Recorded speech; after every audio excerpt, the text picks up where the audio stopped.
Olá, tudo bem? Meu nome é João Paulo, eu sou professor de História e o tema da aula de hoje é o segundo governo de Getúlio Vargas. Bom, você já deve se lembrar, o Vargas entrou na Revolução de 30 no poder, saiu em 45, aí você tem um período do governo do Dutra e aí o Vargas volta por meio de uma eleição. O Vargas é eleito novamente presidente do Brasil.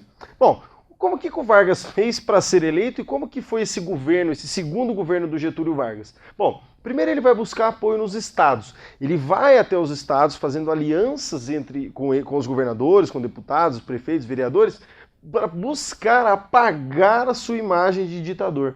Não interessava para o Vargas entrar no poder novamente sendo um ditador ou com a imagem de que ele era um ditador. Então ele busca esse apoio nos estados e isso, além de elegê-lo, vai fazer com que a sua imagem vá mudando e ele acaba virando novamente o pai dos pobres, o pai do trabalhador, uma figura mais paternalista, assim como ele já era antigamente, mas agora com uma outra maneira, uma outra visão.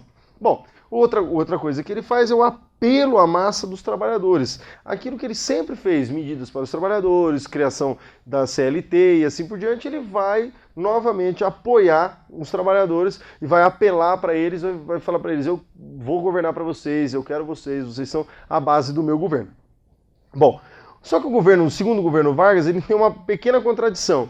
Ele se dizia progressista, mas o seu ministério, ou seja, a sua base, o seu governo, o plano de governo, era formado por pessoas da ala conservadora. Então existiu uma contradição, ou seja, um governo progressista, mas com um ministério conservador, certo? Essa é a contradição do governo do Vargas. Bom, ele vai criar também o chamado Plano Laffer, que também é um plano econômico, de medidas econômicas, que voltado para as prioridades do Brasil. Ele tentava olhar as prioridades do Brasil e trabalhar em cima delas, mais ou menos como o Plano SALT do governo do Dutra. Só que das duas uma. Os dois planos, tanto o SALT quanto o Laffer, não deram tão certo, acabaram fracassando em muitas das suas medidas. Bom, alguns pontos interessantes do governo do segundo governo do Vargas é a criação da Petrobras e do BNDES. Ele vai lá, vai criar a Petrobras com aquela campanha do petróleo é nosso, vai criar o BNDES para incentivar a produção, para incentivar o crédito às indústrias brasileiras. E aí ele vai criar um outro ponto, que é a lei de remessa de lucros, ou seja, todas as indústrias internacionais que aqui no Brasil deveriam mandar apenas 10% do seu faturamento para o exterior. Os outros 90% do seu faturamento deveriam ser investidos no próprio Brasil, no seu próprio parque industrial.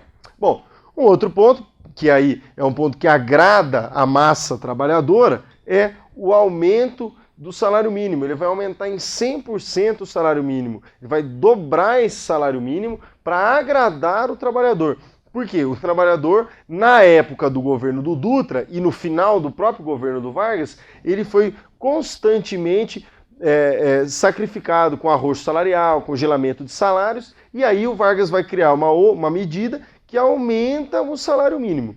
Bom, o segundo governo do Vargas é isso, apoio dos estados, acabar com a imagem de ditador, um governo progressista, mas ao mesmo tempo conservador, plano Laffer, voltado para suas prioridades, e a criação da Petrobras, a lei de remessa de lucros e o aumento do salário mínimo em 100%.